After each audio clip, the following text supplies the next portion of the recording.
Half the world seems to say the Bible is pure bunk, while the other half says it's, well, the Word of God. Now comes a professor who isn't religious to say that a baked tablet from ancient Babylon gives evidence that the biblical Tower of Babel was real. And his evidence is quite persuasive. In linguistics, there is a theory that there was a single, original language spoken by humankind.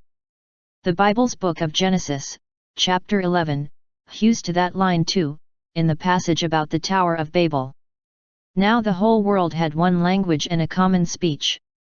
As people moved eastward, they found a plain in Shinar, Babylonia, and settled there. The people decided to build a tower to the heavens to make a name for themselves and avoid being scattered around the world. But the Lord observed this tower's construction and thought if his people could build this with one language, they could do anything. God decided to prevent them by scattering them around the world and imposing many languages on them. No doubt the Bible story is quite different from the linguistic theory. But as for the tower, Andrew George, a professor of Babylonia at the University of London, thinks he has found solid evidence for it in an ancient baked tablet from the city of Babylon. In a video on Smithsonian.org, he details his theory, and it all sounds very plausible. The baked clay tablet that Dr. George examined, discovered a century ago in Babylon, now modern-day Iraq, and now privately held, shows what the ziggurat looked like, with its 7 steps. It shows the king with his conical hat and staff. And below is text that describes the commissioning of the tower's construction.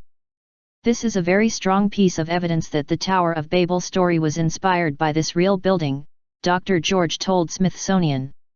At the top, there is a relief depicting a step tower and a figure of a human being carrying a staff with a conical hat on. Below that relief is a text which has been chiseled into the monument, and the label is easily read. It reads, Itmenenki, Ziggurat Babel. And that means the ziggurat or temple tower of the city of Babylon. The building and its builder on the same relief, the professor says.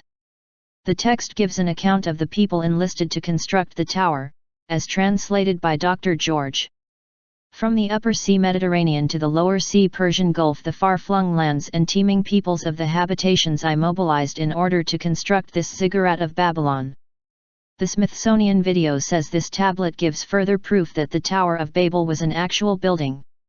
After Darwin cast a doubt on the story of a 6-day creation, people began to ask what else in the Bible might not be true, Dr. George told Breaking Israel News.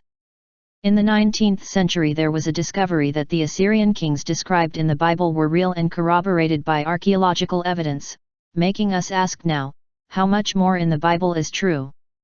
Experts had already thought King Nebuchadnezzar II actually did build a ziggurat in Babylonia after he established the city as his capital. The tablet provides more evidence. The city of Babylon had been founded around 2300 BC, about 80 miles south of present-day Baghdad. The Hittites sacked Babylon in 1595 BC, but Nebuchadnezzar began rebuilding the city in 612 BC, constructing the new edifice around an older tower. Archaeologists think the Tower of Babel was 300 feet along the sides and 300 feet tall. Only a fraction of the building remains, scattered and broken.